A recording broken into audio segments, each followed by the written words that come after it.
energy is capsulated. As you said, it's a capsule Yes. of cosmic energy, and that is where it's encapsulated, and it radiates that same energy. And the whole architecture and the structure and the way the whole building is just to amplify or just magnify the energy Yes. that is there and just share it to the whole cosmos. Exactly. That is why the temple tower and the precision in where what is located is so much is there in Paramashiva's, in the Kamic Agamas, and how the temple should be constructed and where and what should be placed. So much is there in the details to make, like, literally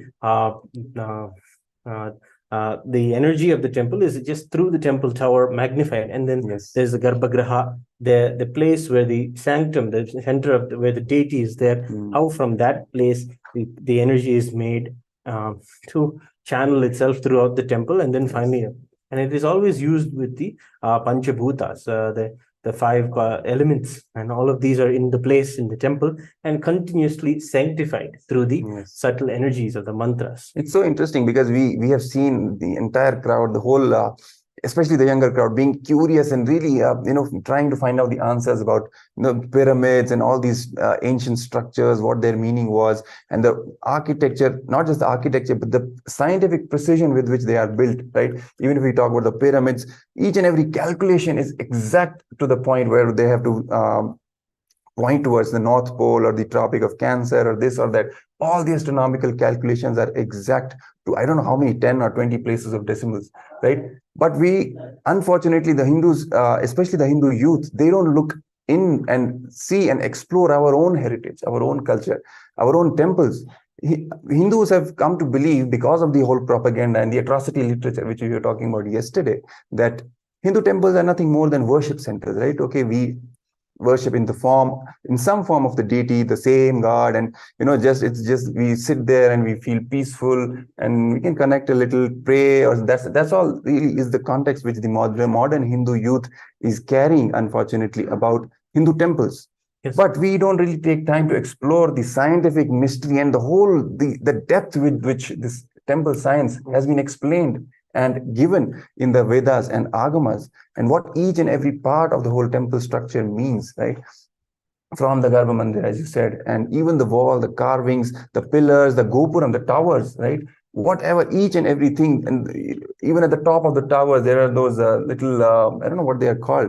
Especially, they're acting as those lightning conductors for the super conscious energy. At the top. Kalashas, right? Yes. So exactly. So what is the meaning of each and every of those small things? It's not just something randomly someone came up with this imagination or let's build something grand structure which looks good. No, each and every part of the whole temple means something scientifically. It's there for a purpose, and it serves a purpose for the whole community that is around the temple. Temples radiate energy. They keep the whole ecosystem alive with that superconscious energy, ultimately continuously radiating that, right? And all the sciences, all the temples related to any particular sampradayas, they also carry the truths of that sampradaya, right? For example, if it's a Shakta temple, right? So it will have those knowledge systems and all those things, powers and powerful cognitions related to that sampradaya engraved in the very structure of that temple. Just by being in that temple, being in a receptive space, has the power for you to imbibe the whole knowledge. The root, the deity is the root, but the knowledge is encoded in the entire structure of the temple. That is the beauty of Hindu temples, right? Any temple you visit, if you just know how to relate, if you know how to connect, that's all. The whole thing, everything can be awakened inside you, inside your DNA, actually. That's the whole power of Hindu temples. Only if we explored, gave it some time, gave it some attention to explore this whole science of Hindu temples, which is directly given by Paramashiva, isn't it? Yes, Maharaj. And you have pointed out that the youth have no only temple as a place where they can find peace or a place where they can find meditation. This narrative is also something that has gone to the West and has been come back because it is like a digested model of Hinduism. Again, when we have not done the job of teaching our next generation about the value of temple, not in its architectural excellence, not in its ability to have a beautiful architecture or a beautiful space to sit down and relax. It is a power center, an energy center in itself. The science behind it has not been taught to the next generation. And because it has not been taught that way, they have just taken the temple as a place for where they go and sit and have their meditation or have their yoga or their peace. Yes. That is all, and that is only after it had gone to the West and come back. And that is the way it has been taught to us. But the temples have been kept alive and brought back by the enlightened masters, Yes. the lineage of the Guru Shishya Parampara, starting from even the Shankara Pithas that were made. In fact, you can count that there are 6 Shankara Pithas made by Shankaracharya. Wow. Traditionally, yes, it is known as 4, but we know, then we look at the real history, the true history.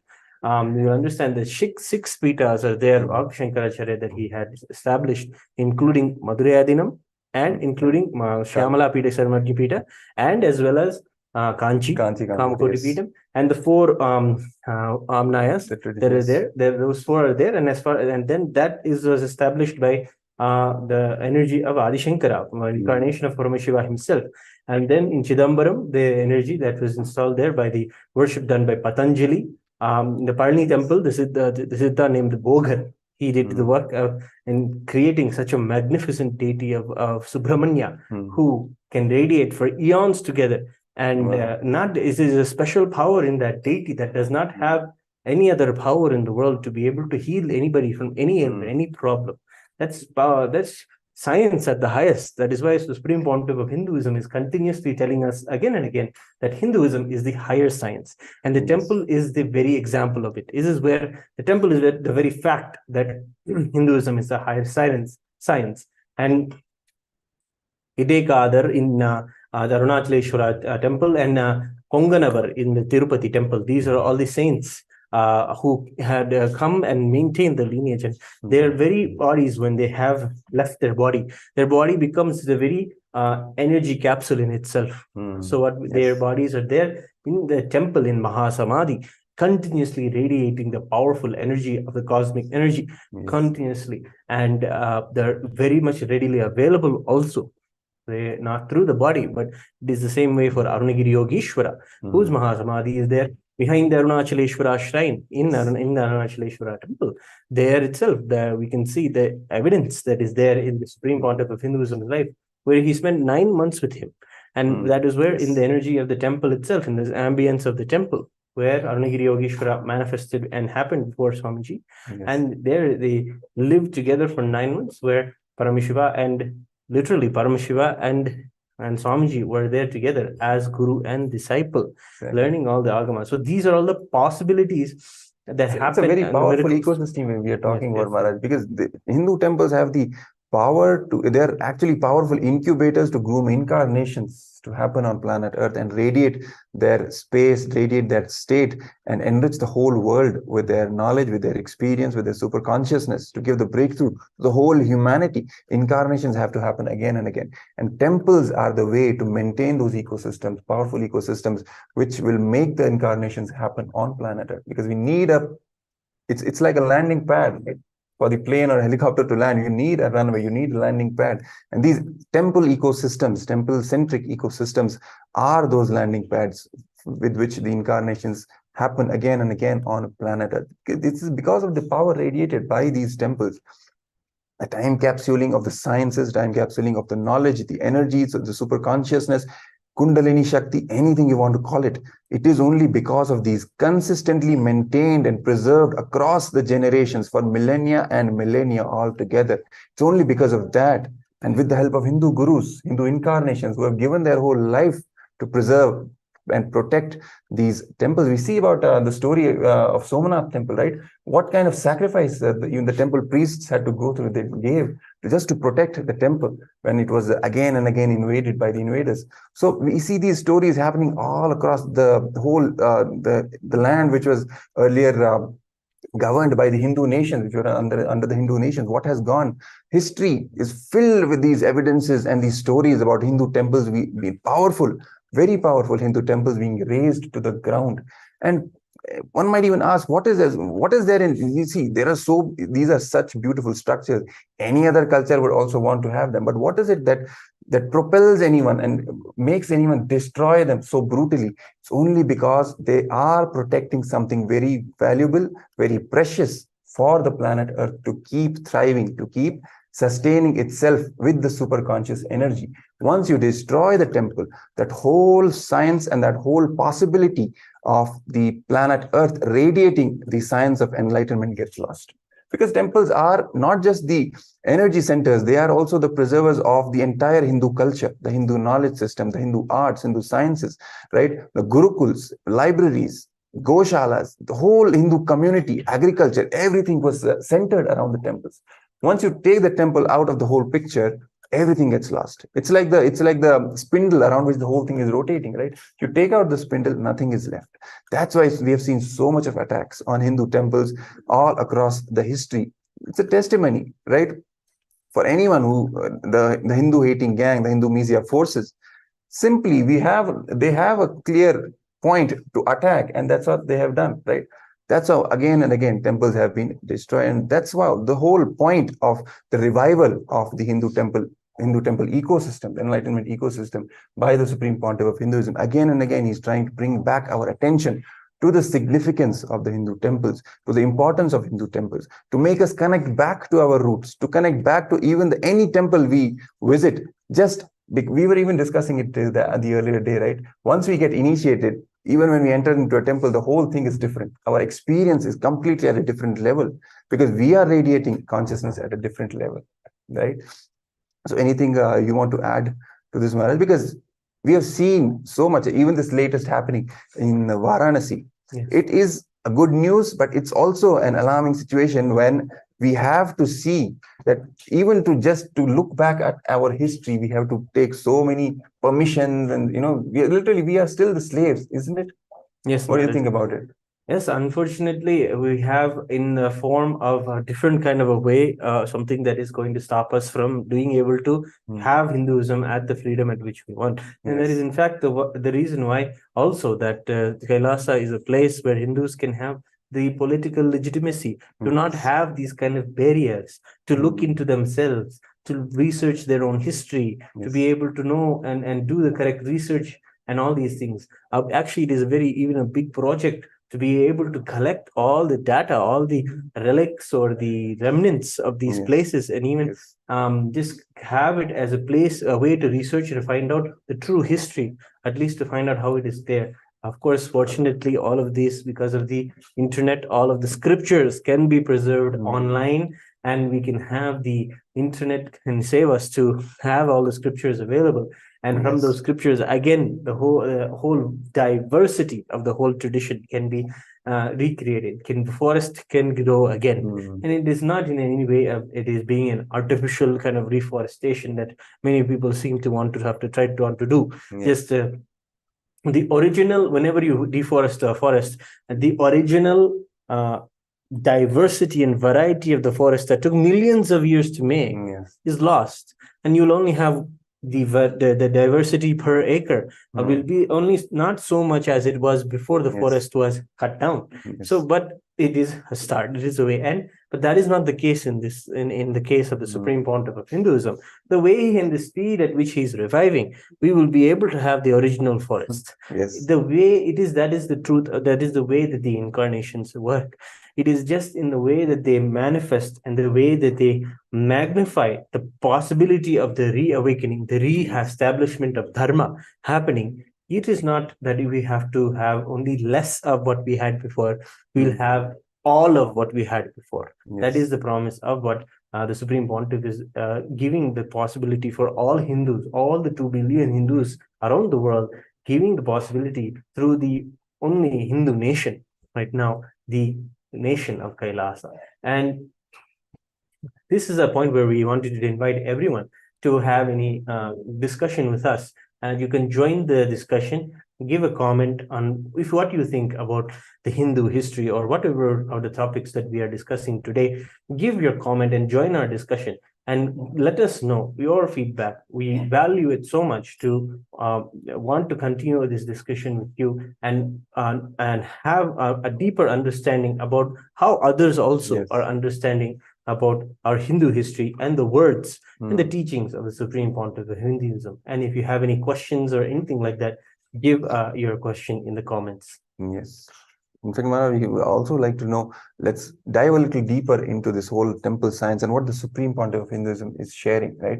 Because his words are ultimately the best, and the directly coming from Paramashiva himself, the way he's reintroducing the temple civilization, the science of temples to the Hindus, and not only the Hindus, to the whole world, actually. So why don't we share some words from the Supreme Pontiff of Hinduism about the temples? The temples, Yes. and basically, the as we were describing earlier, the temple is like has so many secrets, and especially it is maintained through the rituals. The rituals and the kriya pada. There is 4 padas in the agama: the kriya pada, the charya pada, the yoga pada, and the jnana pada. It is the kriya pada and the charya pada that are there prominent in the temple. Of course, the temple ambience provides one to be able to live a very yogic life, a very healthy life, as well as the conversation discussions that happen in the sabhas of the temple are also places where the Jnanapada is celebrated and is also spread around. The Jnanapada is the knowledge of how this whole cosmos was created by Paramashiva. And then the Yogapada is the literal the science of an individual becoming Paramashiva, literally the power manifestation science and all the things that we do in the celebrate in the Paramashiva home programs.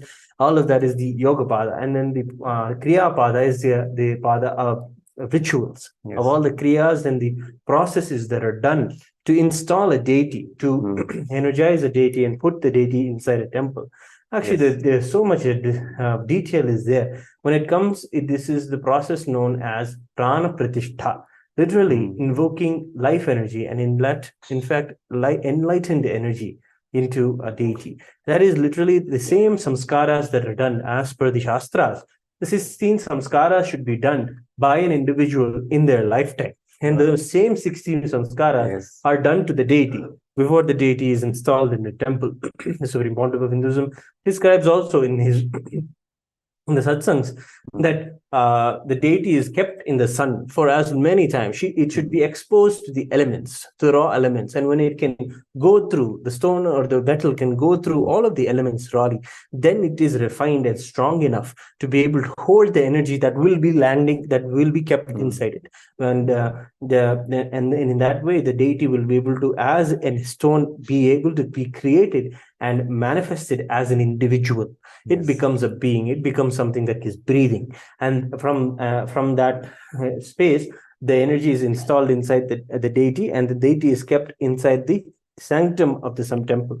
As of course, the deity is surrounded by a pantheon of deities, like Paramashiva's temples will have Mahaganapati, it'll have Paramashiva Shakti, it'll have the deity of Subramanya, and so many other deities, Chandikeshwara, the Panchamurti, as we've already learned so much about during the Utsavas. The Panchamurti or the Utsav Vigrahas, another set of deities who come out, who are the extension of the Mula Vigrahas, who come out and do the Brahmotsavas. These deities are Utsav Vigrahas, and continuous Utsavams. Also, we have been talking about how Utsavams, or the continuous celebration nature of Hindus, has kept the economy and kept the wealth just moving around continuously for thousands and thousands of years. That is such a balance of the way that wealth should be used in our lives. And it is also taught in the kriya padas, and the next pada is also the charya pada. The charya pada is literally physically how to build the temple, and also the lifestyle about how you should live in the temple.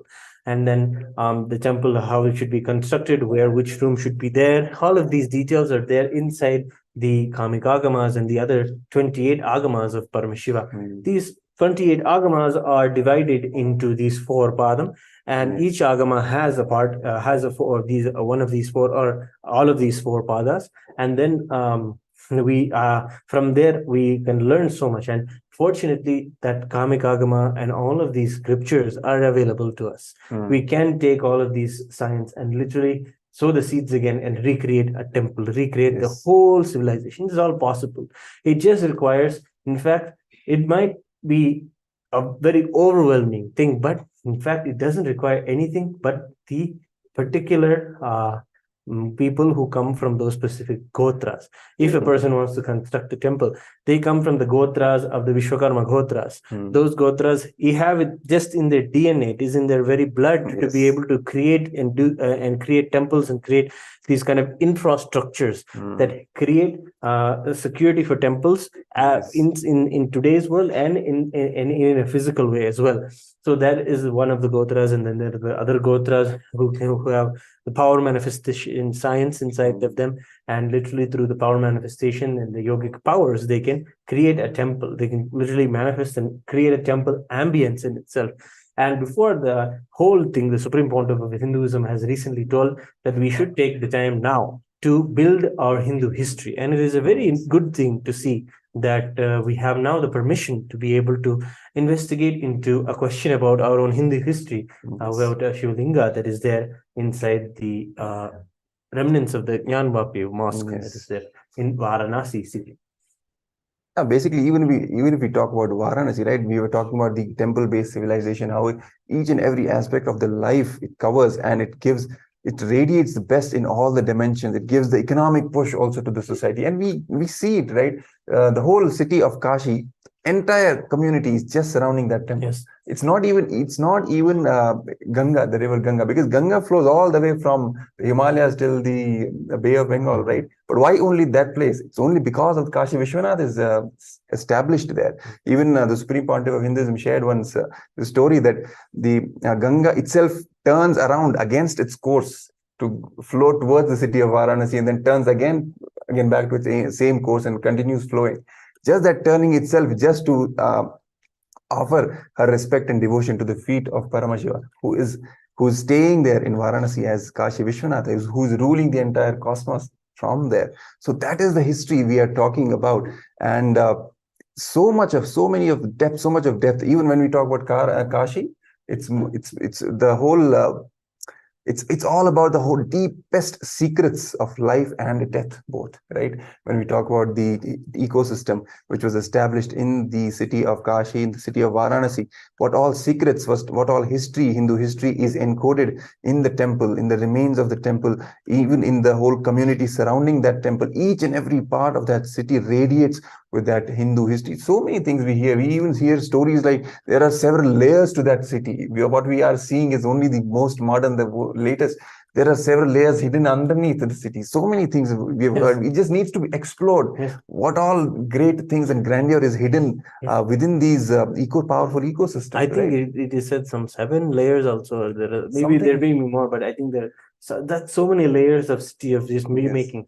There's so many beautiful incidences that happen inside Varanasi. There's even the Mahanirvani Akhada is the Akhada that is the oldest apex body for whom the Supreme Pontiff of Hinduism is the Mahamandaleshwara. And he was appointed this title in 2007 in the Prayag Kumbh Mela, the Mahakumbh Mela. At that time, he had in the headquarters of Mahanirvani Akhada, whose founder is Kapila Mahamuni. The headquarters of this organizational body of Hinduism is there in Varanasi city. And Mahanirvani Akhada literally was like how we have been describing the Kailasanatha Shyamala Peta, the sannyas order that literally governs the spiritual kingdom of Varanasi. In fact, Kashi Raja, the king of Kashi, is not allowed to stay and live and have his palace inside the Anandavana area of Kashi. Kashi is divided into several sacred areas, but inside the Anandavana, it is called, the ancient name of Kashi is called Anandavana. And in that place, the Kashi Raja is not allowed to rule, because if he rules there, he will take over, he'll have the greed. So then he has to stay outside the city. His palace is still, the palace of the Kashi Raja is there outside the city.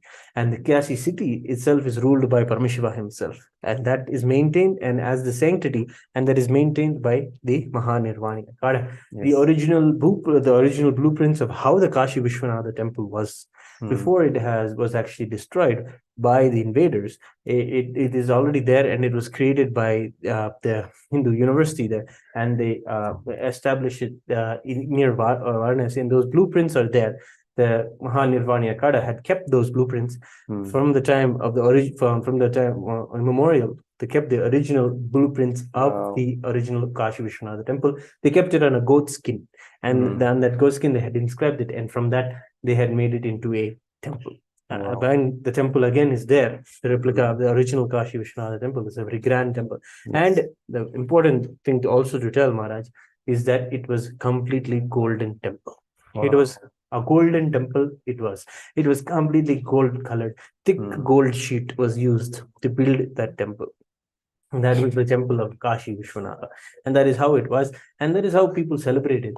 The Supreme Mountain of Hinduism goes on telling that the love that the Kasivasis have towards Vishwanatha cannot be matched by anyone.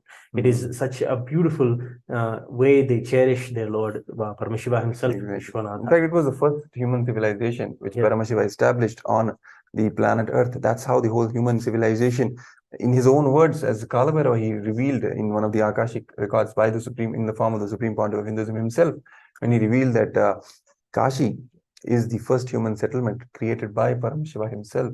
And that is the power, that is the history dating back to, I don't know, thousands of millions of years, God knows how much. Just needs to be explored, right? And we still have the same place, the same temple, is the same place. And even if we just explore under the ground, what all will come out, and so many secrets, hidden secrets will get revealed, and so much we will come to know about our authentic, real Hindu history, which has been not only, I mean, it's not just that we don't know, it's been completely taken out of our control of the Hindus, right? With the completely false narrative, the atrocity literature being dumped into the minds of the Hindus from generations now, for last 200 to 300 years.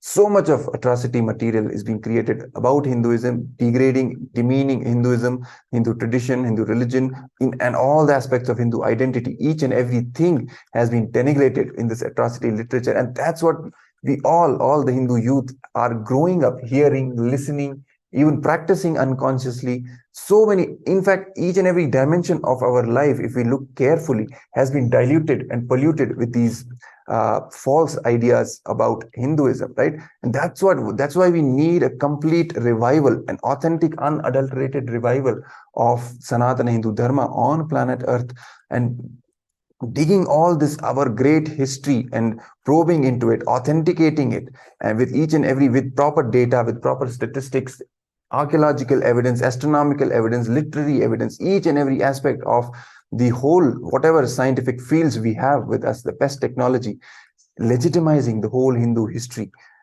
which is in fact real. But when it is scientifically legitimized, it is actually something which is now proven to be true. And so many things we have seen. Even the city of Dwarka, the satellite images by NASA itself are revealing that the Dwarka actually exists with the Krishna city, right? It actually exists. Same goes with the Ram Setu. Yes. Again, NASA's pictures, satellite images, clearly it is shown the whole kind of a bridge which is several layered. The top is old and the lower layer is new. How can that be?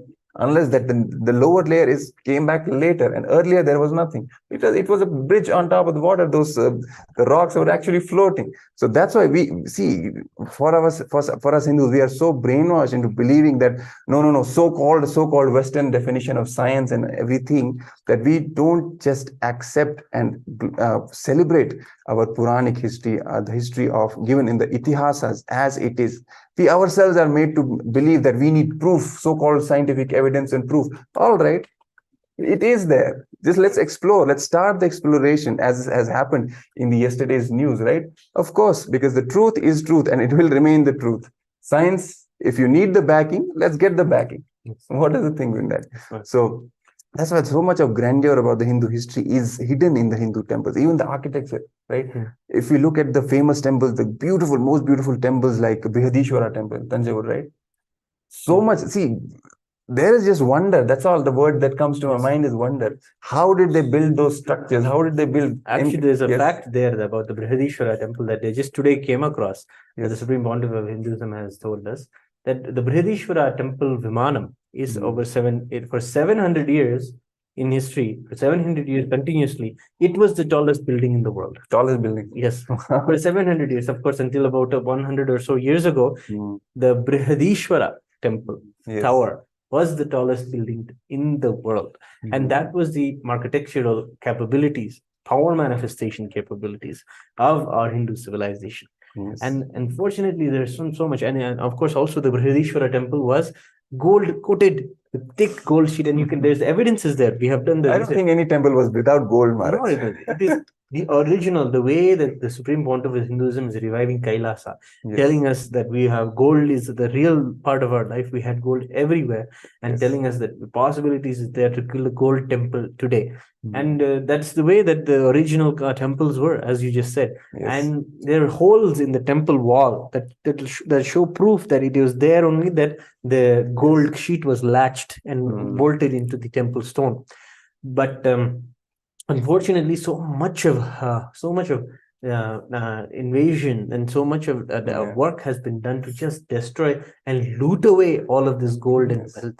And in fact, the history tells that in the city of Varanasi, it was protected by the sadhus of Mahanirvana, and there were 10,000 sadhus. 10,000 sadhus who were just massacred at the time when this temple in Ashi was destroyed. And they all had to come together, and they had to protect the Vishwanatha Linga. So the story says that the Vishwanatha Linga had to be protected. So the yogis, the sadhus were yogis. So they took the Linga. They all gathered around and they took the Linga and jumped into a well. The well. A well. And then they kept that Linga, they kept and they huddled and they kept there.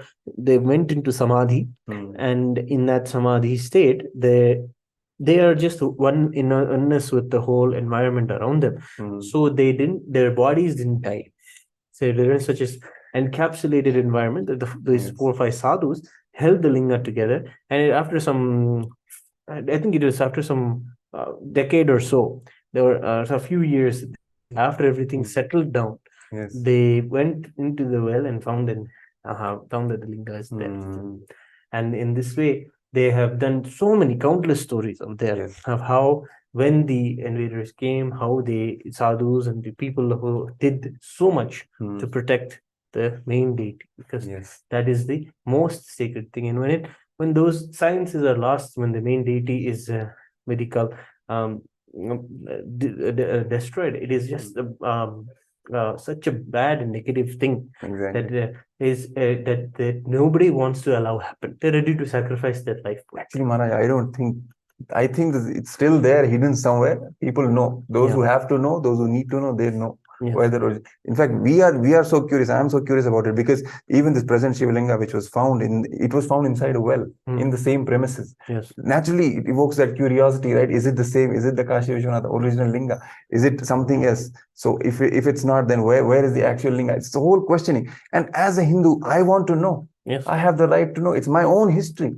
Why should I not know? It's a very favorable, and I'm very happy, and all the Hindus are very happy with this judgment, and just shows that how much we are curious and how much we want to know our history, right? And just in that interest in the history is also aligned with what we have been discussing lately, that all the civilizations in the world and all the nations are going back to their own roots, their own identity, who they are, who they have been, and how that whole identity, their whole history can guide them further in this whole chaos that we are facing today, confusion we are facing today globally, right? So many wars, so many conflicts.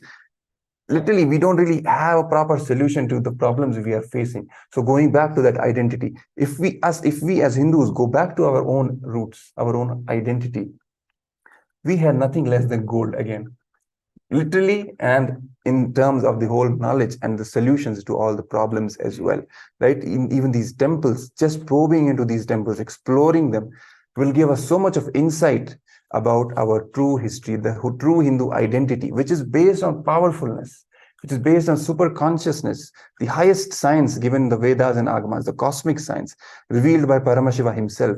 All of that encoded in the form of the temples and the temple civilizations, and just flourishing, nurturing the whole humanity to reach to the ultimate goal, which is oneness with Paramashiva. That is the whole importance and the significance of our temples, and that's why the temples need to be saved. Hindu temples need to be protected. Hindu temples need to be revived in their authenticity, not some reformation and some new age changes. And no, as they were, as Paramashiva himself has ordained in the agamas, how the temple has to be built, how each and every deity must be built, must be made, right, sculpted, and how the worship must be done, who has to offer that worship.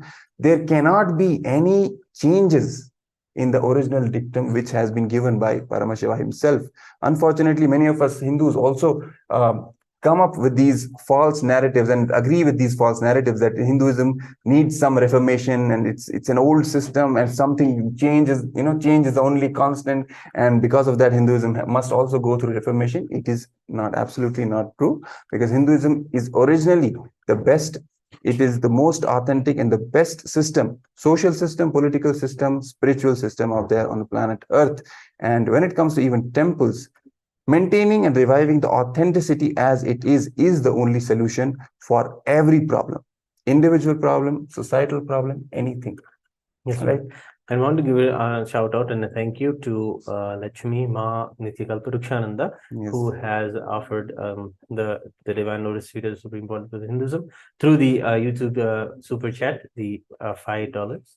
And thank you so much, Ma. And thank you for commenting and contributing to Kailasa. And we encourage anyone and everyone to also join us and join us in the conversation, and let us know your questions, and let us know if there is anything that you want us to clarify and want us to tell more about the facts about Kasi or the facts about the work of Kailasa.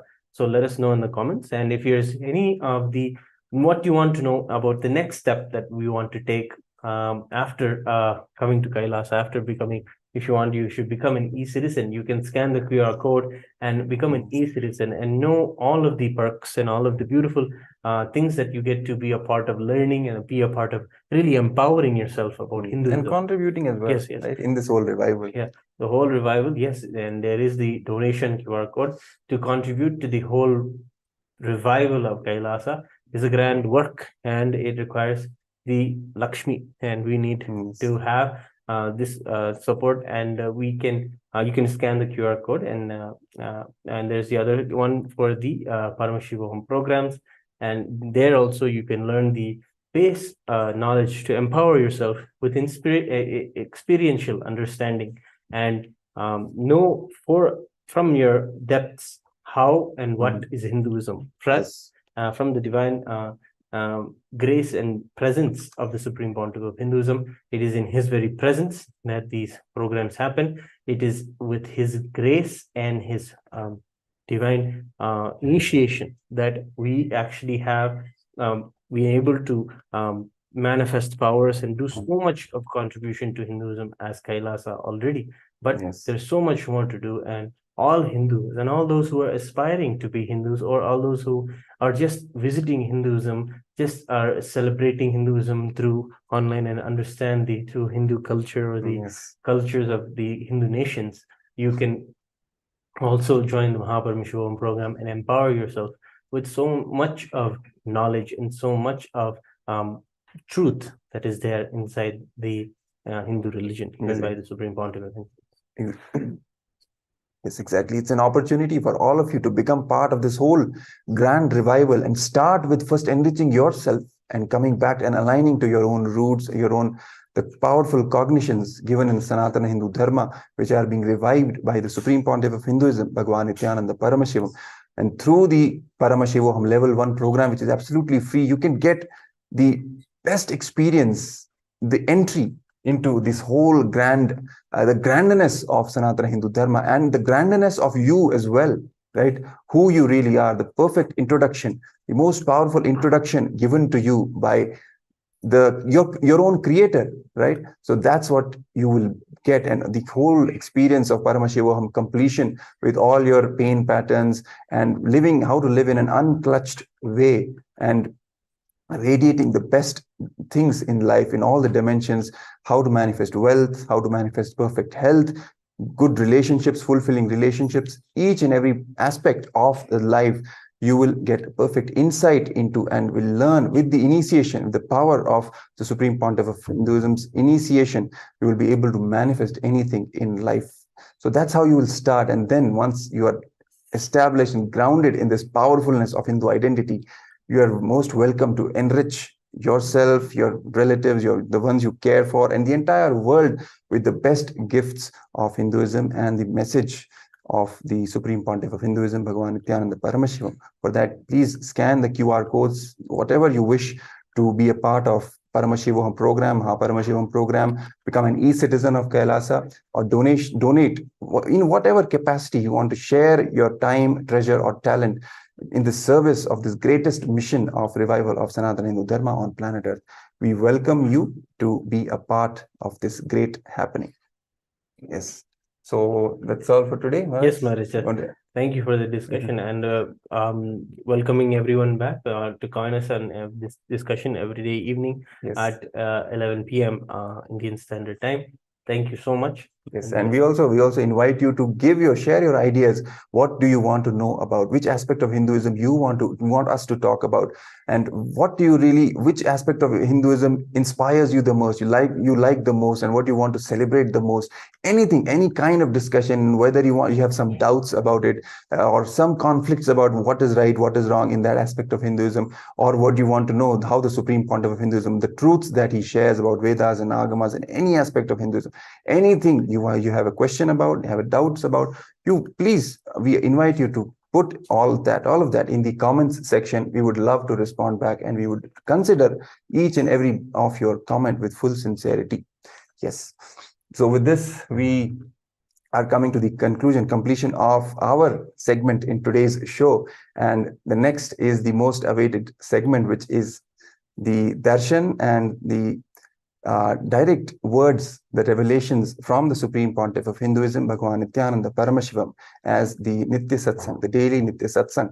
But before we lead to the Nitya Satsang, let us prepare ourselves. Let's go through a short meditation so that we are in the proper space to receive the incarnation of Paramashiva, the Supreme Pontiff of Hinduism, Bhagavan Nityananda Paramashivam, in our life. So let's prepare ourselves. Please sit with your head, neck, and spine in the straight line, with your body completely relaxed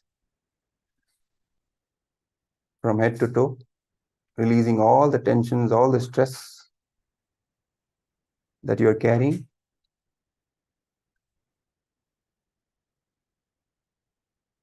Carrying a deep space of restful awareness in your Ananda Gandha, which is the space between the navel center and your heart center. Carrying the space of devotion, gratitude, and feeling connection towards the Paramavatara of Paramashiva, the Supreme Pontiff of Hinduism, Bhagavan Nityananda Paramashiva. Visualize Paramashiva in your third eye, in bright golden light.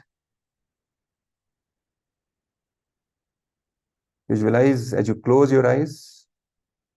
Visualize Paramashiva with 25 heads, 50 hands, and 75 eyes. And chant the Mahavakya, Om Nityananda Paramashivoham.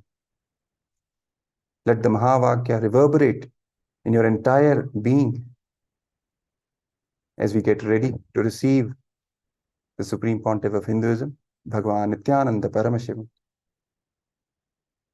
Let's chant the Mahavakya.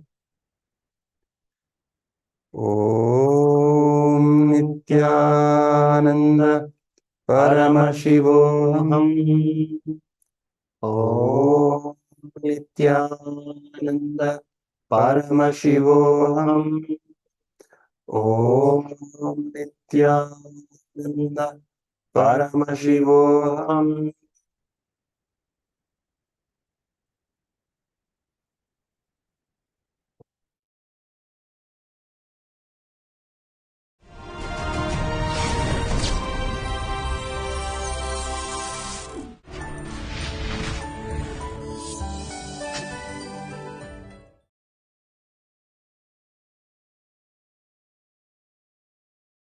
नित्यानन्देश्वर समारम्भाम् नित्यानन्देश्वरि मध्यमाम् अस्मदाचार्यपर्यन्तां वन्दे गुरुपरम्पराम्.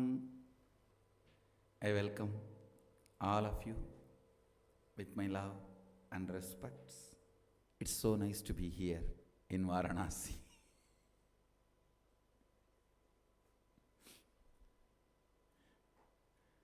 I'm not trying to tease you all.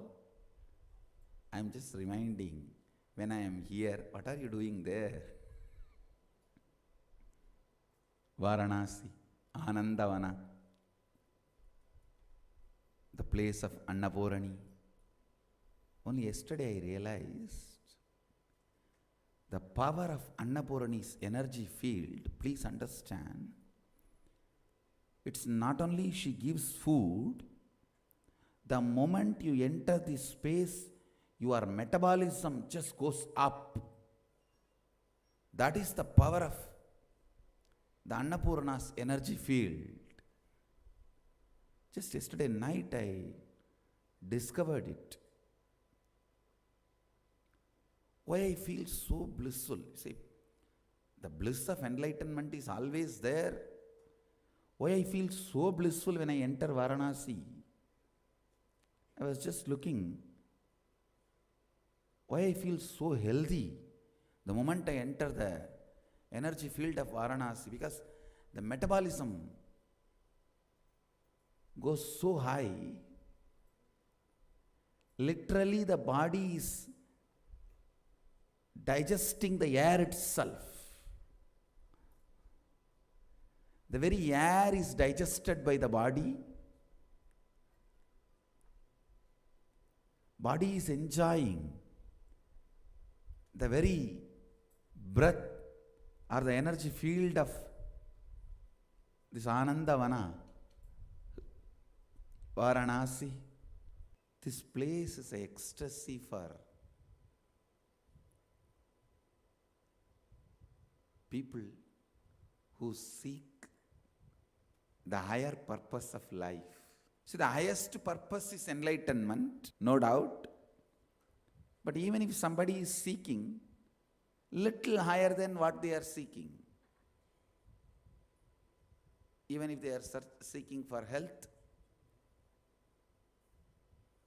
they want complete health, then little higher than what they are seeking. They were looking for wealth, now they are looking for more wealth. That is little higher than what they are seeking. See, highest is enlightenment. But even if you are seeking little higher than what you have in your life, this place does the job. It's really, really, really Anandavana. Even Saraswati in my tongue feels, wow, how can I describe Varanasi? This is most fascinating city. If you understand the chaos and the order and all, this is the most fascinating city. If you don't understand and resist, most frustrating city. This city is like me, always in extreme. If you understand the order, most fascinating. If you resist, most frustrating. I can say this city is literally DNA of Hinduism. It's DNA of Hinduism. That's the only word I can use. One nice thing in this city, nothing is in our control. That is the beauty you need to enjoy in this city. Nothing.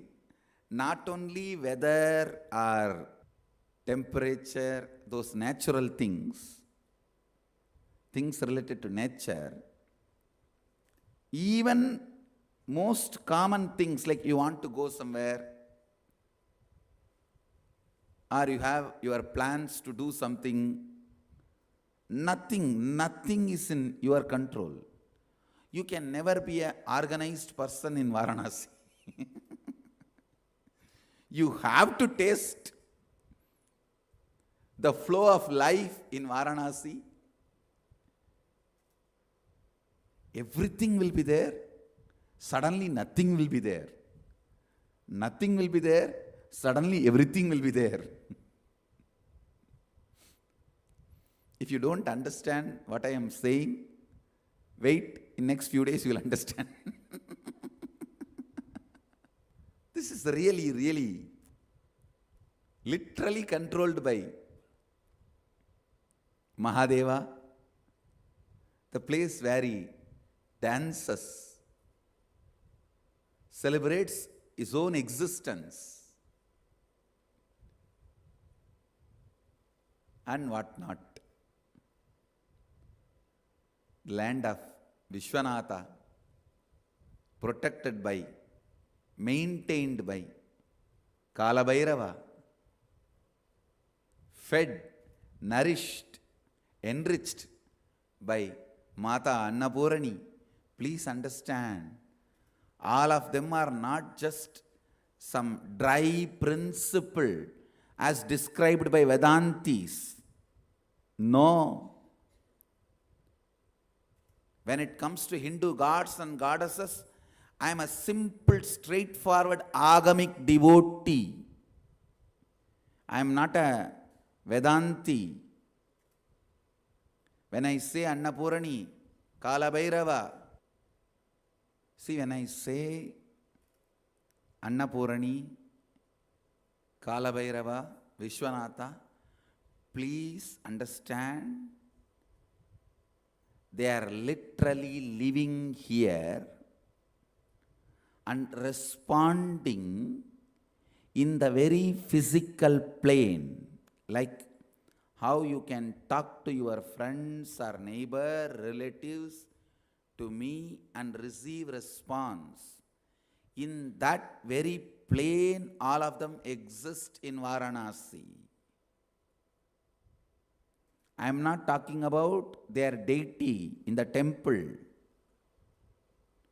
That represents them, no doubt. And I am not talking about they existing in the form of a principle. God exists everywhere. No, relax.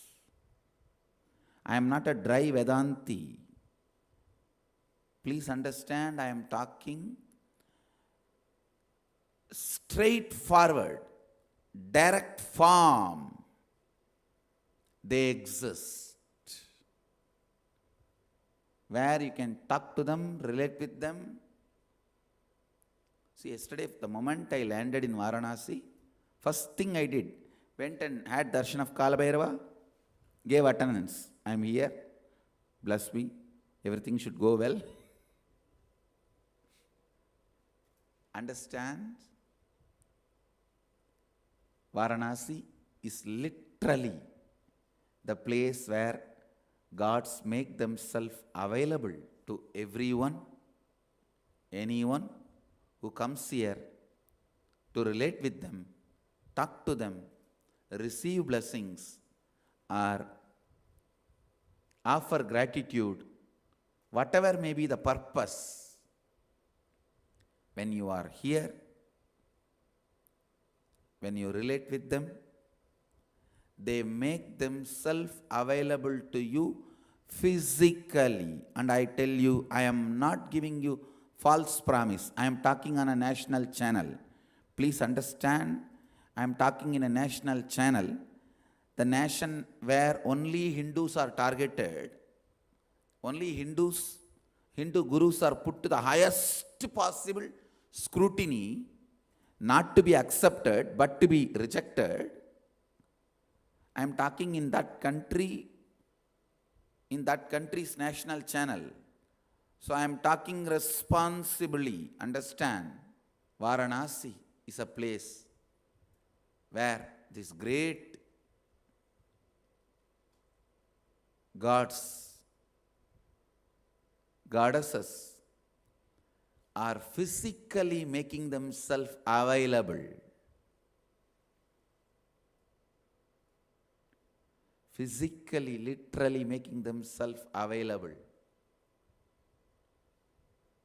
to everyone who comes here for praying, connecting with them, offering gratitude. As I said, this place is the DNA of Hinduism. DNA of Hinduism. Many times people come and complain to me, oh, this place is so dirty. I tell them, relax a little bit. Understand the load this city is handling. This city is the center of the faith of 100 crore people. Literally billion, 1 billion peoples. Faith center. So this place has to support the spiritual sentiments, needs, the sacred needs of literally billion people. The kind of a load this city has to take is unimaginable. Taking all that load, still this city is surviving without collapsing itself is a miracle. Forget about little dirt here and there you see. And unfortunately, we Hindus don't have any sense of cleanliness or social service. We have high religious sentiments. But we ourselves don't feel when we offer something in the temple, when we offer something in the mutts, monasteries, we should spend little time to clean that place up. We don't have that sense. The dignity of labor is only growing now with us. So naturally, the combination of these two, see, if we don't go, the place will be clean. If we have the sense of cleanliness, that place will be clean. We don't stop going. We will go, but unfortunately still we have not developed that level of sense of cleanliness. So naturally there will be little as per your standard.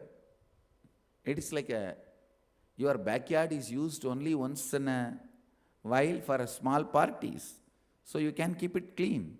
But imagine every night 500 people come there and go, and you don't have anybody to clean it up.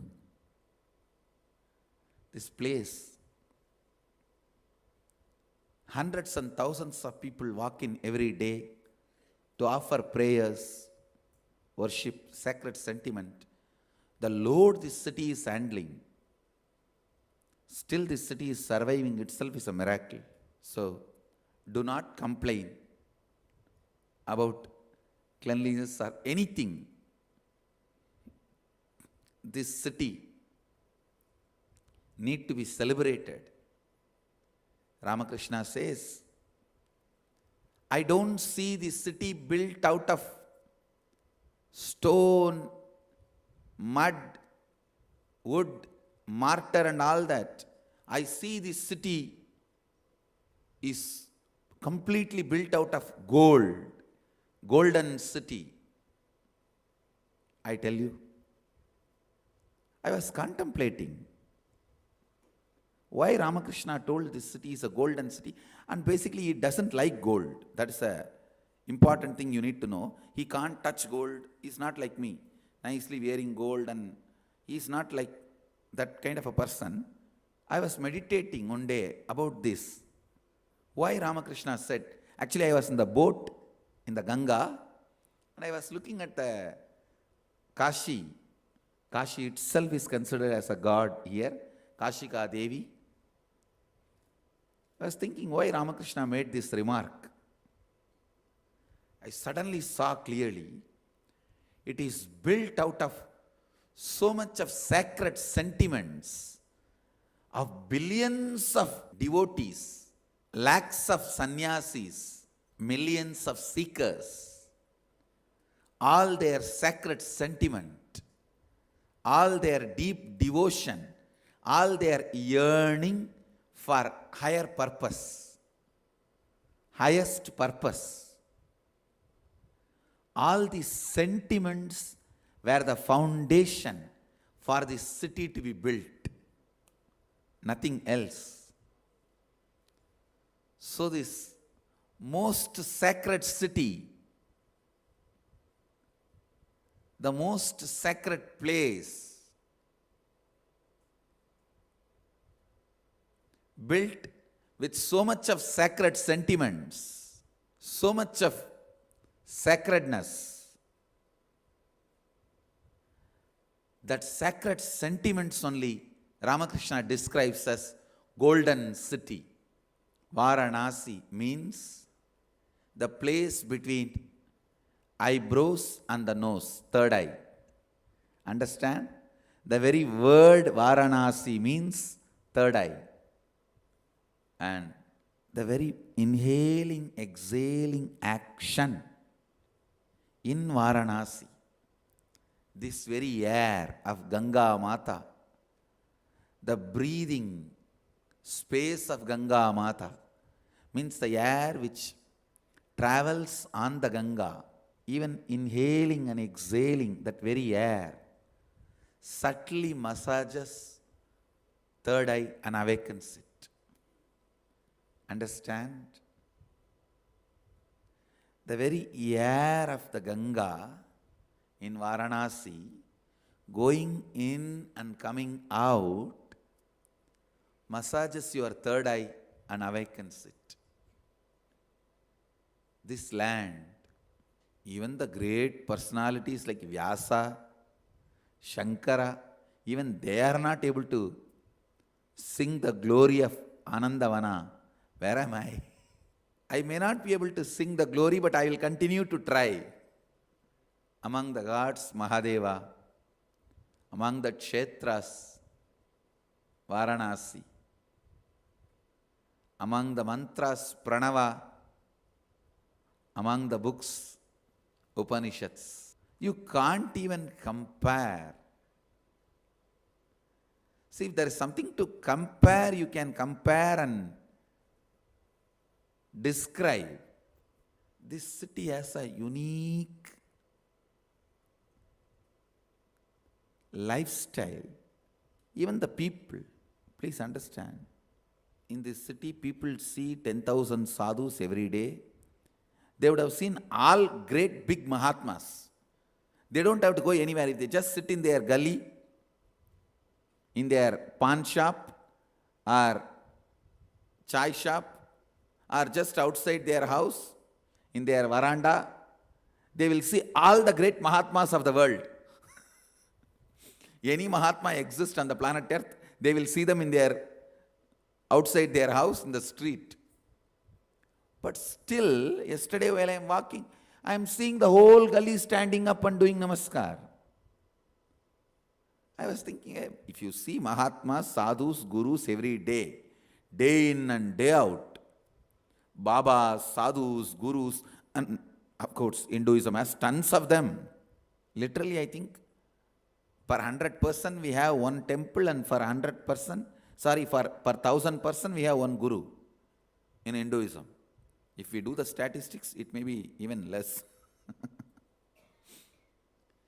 Seeing so many of them, still I see that it is a joy for them. It's excitement for them. They don't even just do namaskar with the hand, they stand up. They have their own way of respecting.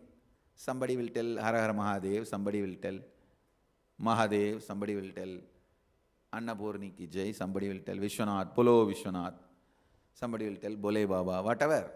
But they have their own way of respecting. One thing is sure, no one will miss the opportunity of respecting. See, I have seen many holy cities. I am born in a sacred town in Tiruvannamalai, where people see thousands of sadhus. So they become insensitive to sadhus. I have not seen the natives of Tiruvannamalai people standing up and respecting every sadhu who walks in the street. Natives have become insensitive to sadhus. Maybe the people who come from outside, visitors may respect the sadhus and sannyasis whom they see. Natives have almost become, okay, this is everyday life. But Varanasi, still I am seeing,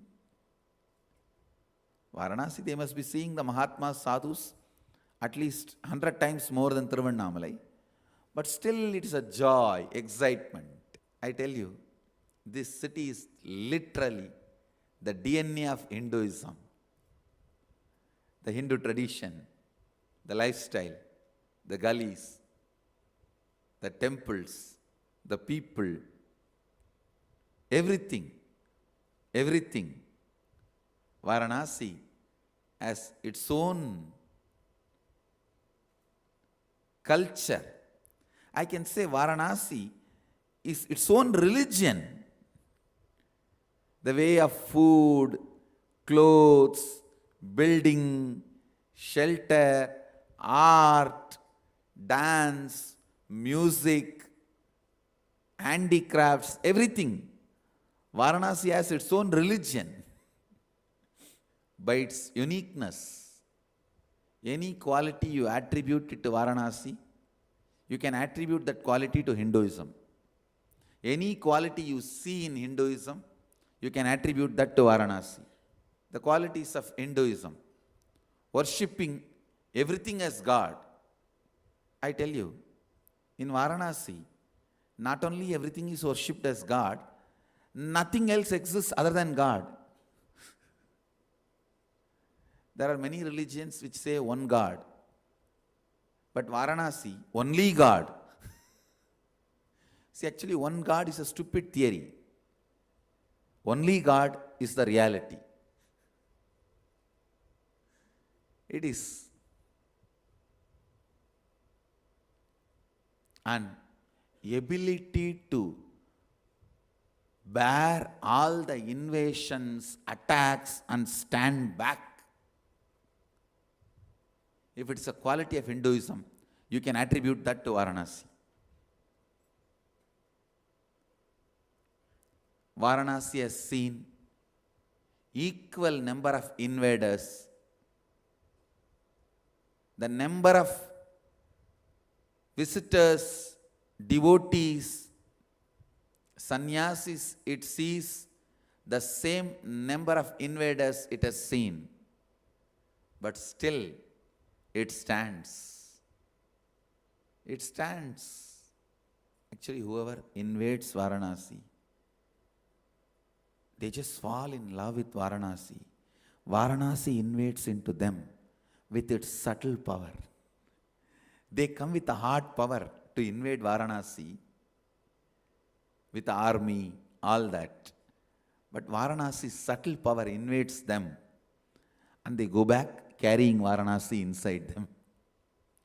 You just need a right context to understand Varanasi, to celebrate Varanasi, everything best humanity has done, whether in the field of philosophy, the field of enlightenment, in the field of spiritual powers, in the field of music, art, architecture, in every field, the best, most ancient civilization on the planet Earth, the Vedic tradition, Sanatana Hindu Dharma tradition, the best they have done is still preserved, protected in this one city. Whether it's a cooking style, eating style, feeding style, or music or dance or philosophy or way of teaching, everything,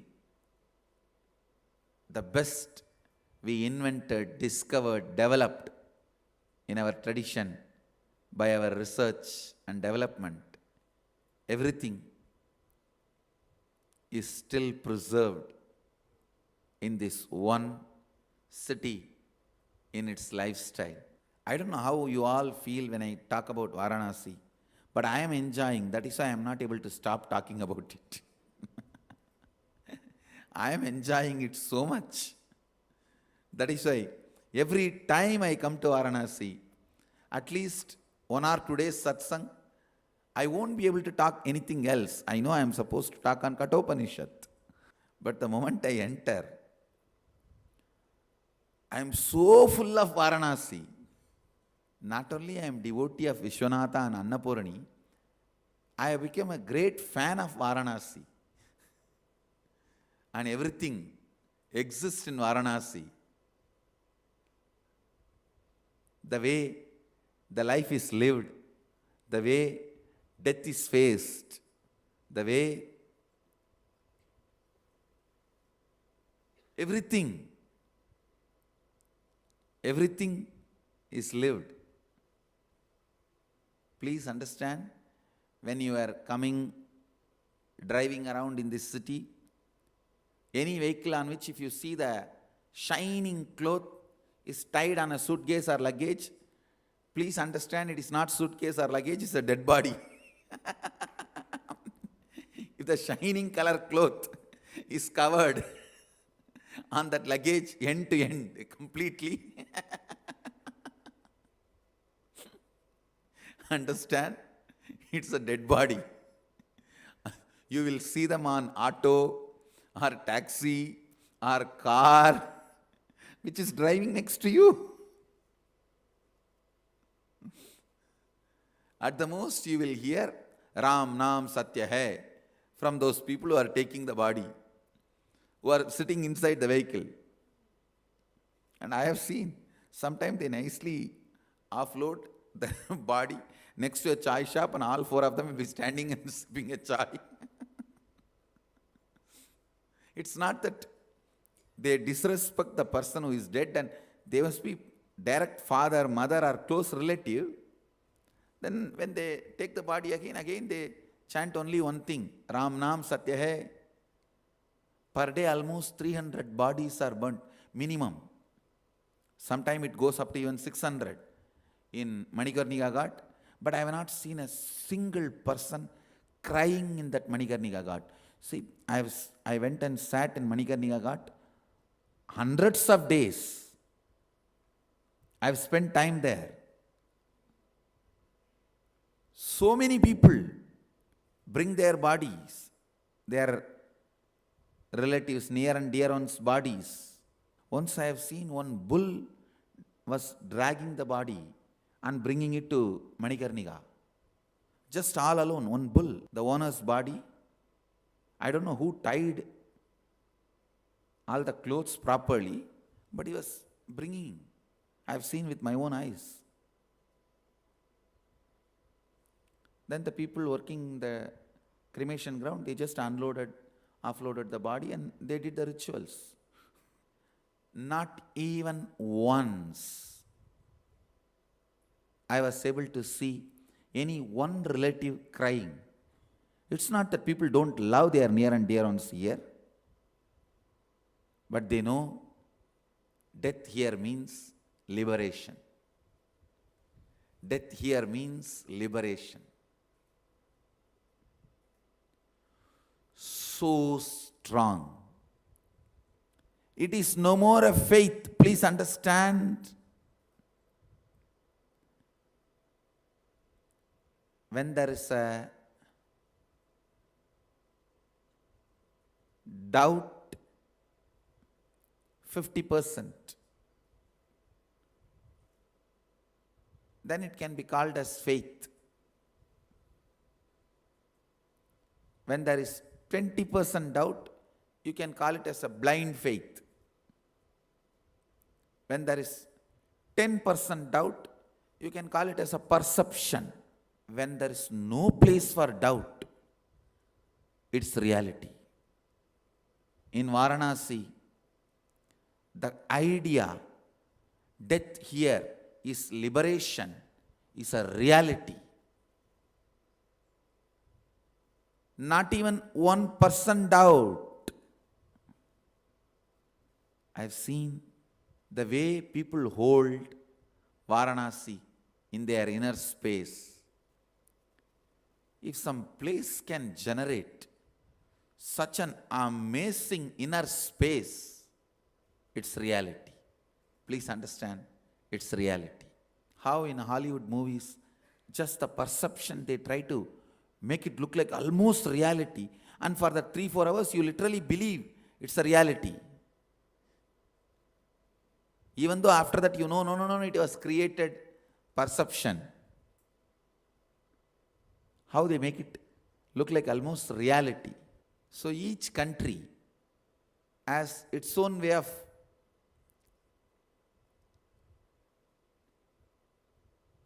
expressions of life.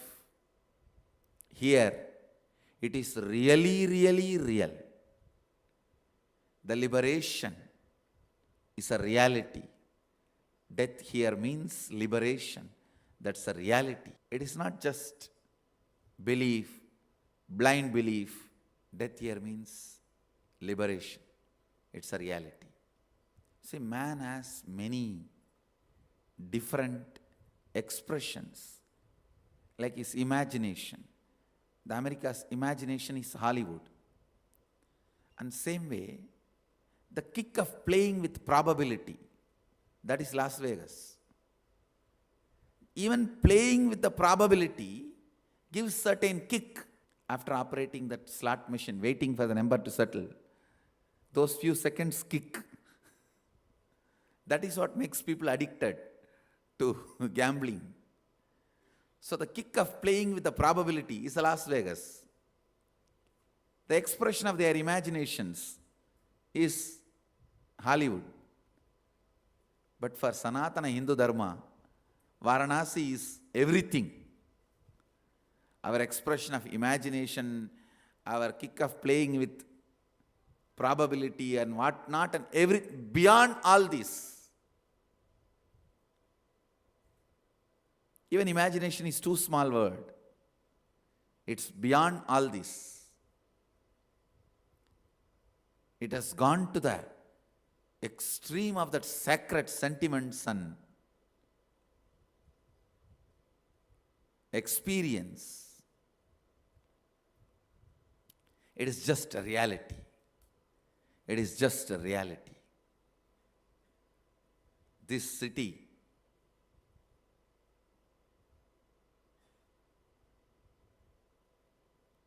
the place, it's a spiritual capital of the world. I can go on and on and on. I won't stop. I won't be able to stop speaking about Varanasi. But we will have to go to the next sessions. And today, the next inner awakening is starting in Varanasi. 33rd inner awakening and 30th inner awakening for kids. 33rd inner awakening is starting this IA. We are going to give a breakthrough to IAs. It will be a breakthrough to IAs. That's the way this IA is going to be. So you can expect even the most unexpected. Even the most unexpected, greatest positive possibilities. So you all have to get ready for the introduction session. I know I need to give a little time for all you guys to settle down, jet lag, everything. But in Varanasi, you don't know anything about, you will not have any problems related to this jet lag and all. Because, see, if you get down from one jet and rest only, then you will have jet lag. Varanasi itself is another one jet. You are just moving from one jet to another jet. So you don't have time for jet lagging or anything else. It is Varanasi. Actually, this time the whole organizing, literally we have taken it upon ourselves. Please understand, Last time, food and all that we have given as a contract. Unfortunately, how much ever we tell, we tried our best to make everything organic last time. Those fellows, how much ever we tell, see, there are some things which is really not available organic in India. It has become impossible to procure. For example, green chili. Organic green chili is available only in Andhra. Anywhere else, green chili production has become non-organic with chemical. Only in particular areas of Andhra, they still produce green chili and red chili both in organic way. So like that, there are some things not available immediately. If those things they use the regular available market items, okay. But last time we were not able to control even that much. Once they give the contract, what they bring, what they cook. How much ever you scrutinize, suddenly after 10 days they say, all right, if you are not interested, come on, I am stopping cooking. What will we do? In the beginning itself we said, we will cook on our own. And we have 50 volunteers from Tamil Nadu. Please understand. Actually, this time we have more staffs and volunteers than the participants. I said, it's okay. We need to train our own battalion, our own group. 50 people, 52 actually, exactly, to tell exact number. 52 people have come. Literally all the groceries in lorries and trucks we brought from south. We procured everything because in Karnataka you get a lot of these organic items. And only few perishable items we were not able to bring. All the non-perishable groceries we brought from there. Here we are trying to source even the perishable, organic, but with all this, still we are struggling that few items are not available organic. But we have, with all our integrity, we put all our effort to serve food as per Mahadeva's instruction. Please understand.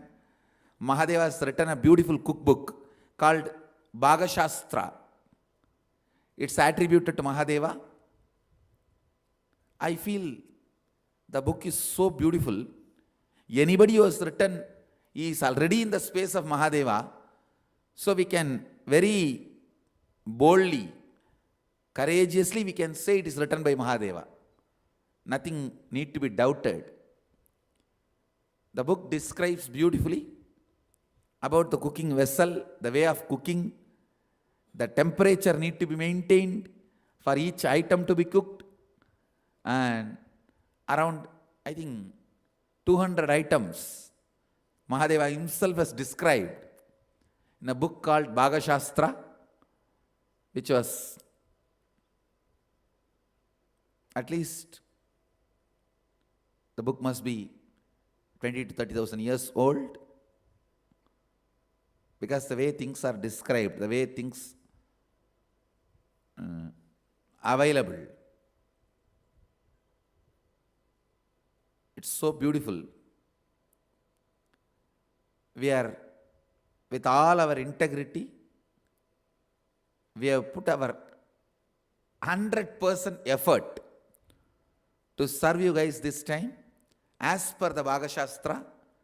Only for this cleaning the vessels and all that, I allowed them to use the modern day soaps and little acid to clean the floor and to clean the vessels. Only for that I allowed them to use chemicals. Because unfortunately Mahadeva is not describing the items for cleaning the vessels. I don't know how that chapter got missed. Only for those things where Mahadeva did not describe, we are using the modern day items. Other than that, literally we are bringing back the original cooking of Mahadeva's family kitchen.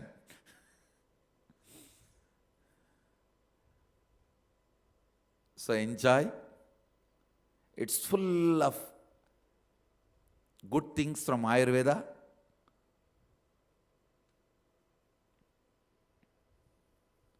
And literally, not only cooking, all the other arrangements also, we have taken it in our hands directly, without having any contractors or any middleman. So hope we will really serve you. Apart from that, get ready for a great spiritual feast.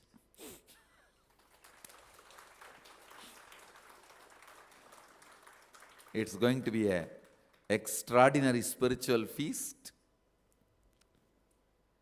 I'm going to start the third eye initiation from today, day 1. Please understand, the third eye initiation, working on the third eye, is going to be starting today. It's not that 12th day. Of course, the 12th day I'm going to start for Shivoham participants. For all the inner awakening participants, I'm going to start today, because by 11th day, I wanted to finish the third eye process with all you guys. You will all be ready. So I can concentrate on the Shivoham participants on last. Of course, those last 11 days also, you will also be having initiation. But I can put a little more time on them. So, the initiation and the process is going to start today. For all of you,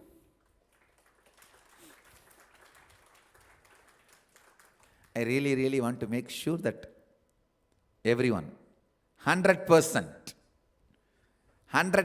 third eye awakening result, whether you are a kid or adult, this inner awakening. So, I am starting today. The initiation starts on day 1. Get ready for a spiritual blast. Literally, for a spiritual blast. And with this, I bless you all. Let you all radiate with integrity, authenticity, responsibility, enriching, causing, living Advaita, the eternal bliss, Nityananda. Thank you. Be blissful. Nityananda Dhyana Peetam, Nityananda Nagar, off Mysore Road, Bidadi, Bengaluru. Phone 08027279999. www.nityananda.org. www.youtube.com/